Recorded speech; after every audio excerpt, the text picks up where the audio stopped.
السلام علیکم۔ یہ مسنون دعاؤں میں سے ایک دعا ہے اور بہت امپورٹنٹ دعا ہے۔ اس میں دعا کرنے کا جو طریقہ بتایا گیا ہے بہت انکساری اور بہت ہی انسان اپنے آپ کو اللہ کا ایک ناچیز بندہ سمجھ کے دعا کرتا ہے، اور یہ مسنون دعاؤں میں سے ایک ہے۔ اسے ہم پڑھیں گے تو ہمیں پتہ چلے گا کہ کتنی عجز و انکساری کے ساتھ ہمیں دعا مانگنی چاہیے۔ یہ حضور صلی اللہ علیہ وسلم کی بتائی ہوئی دعاؤں میں سے ایک دعا ہے۔ تو آئیے پڑھتے ہیں۔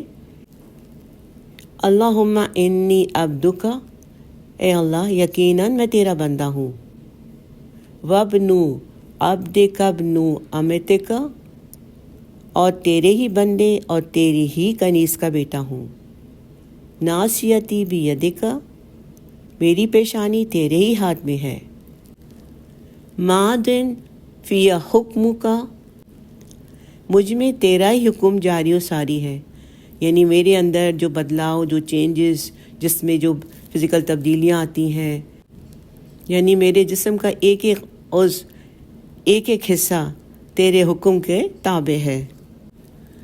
عدل فی قضاؤک،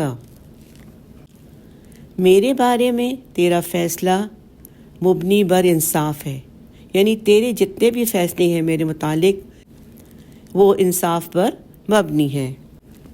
اسألک بکل اسم ھو لک سمیت بہ نفسک، میں تیرے ہر اس خاص نام کے ذریعے سے تجھ سے درخواست کرتا ہوں جو تو نے خود اپنا نام رکھا ہے،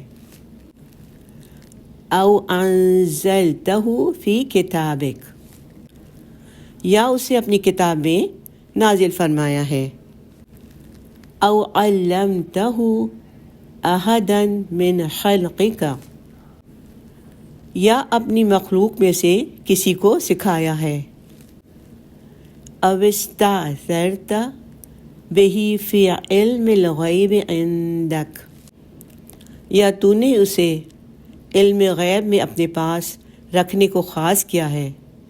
میں درخواست کرتا ہوں کہ ان تجعل القرآن ربیع قلبی ونور صدری وجلاء حزنی وذہب ہمی، تو قرآن مجید کو میرے دل کی بہار بنا دے اور میرے سینے کا نور، میرے غموں کا علاج اور میری فکروں کا تریاق بنا دے، آمین یا رب العالمین۔ تو انسان اپنی عبدیت میں عاجزی، لاچاری، محتاجی اور اپنی مسکینی کا پورا اظہار کر کے اور یقین کرتے ہوئے کہ سب کچھ، سب اختیار، سب قبضہ اللہ ہی کے اختیار میں ہے، تو اپنی دعا کرے، اپنی حاجت پیش کرے بالکل فقیری اور گدائی کی صورت میں، تو انشاءاللہ اللہ تعالیٰ اس کی دعائیں ضرور قبول فرماتا ہے۔ جزاک اللہ خیراً کثیراً فی الدنیا والآخرہ۔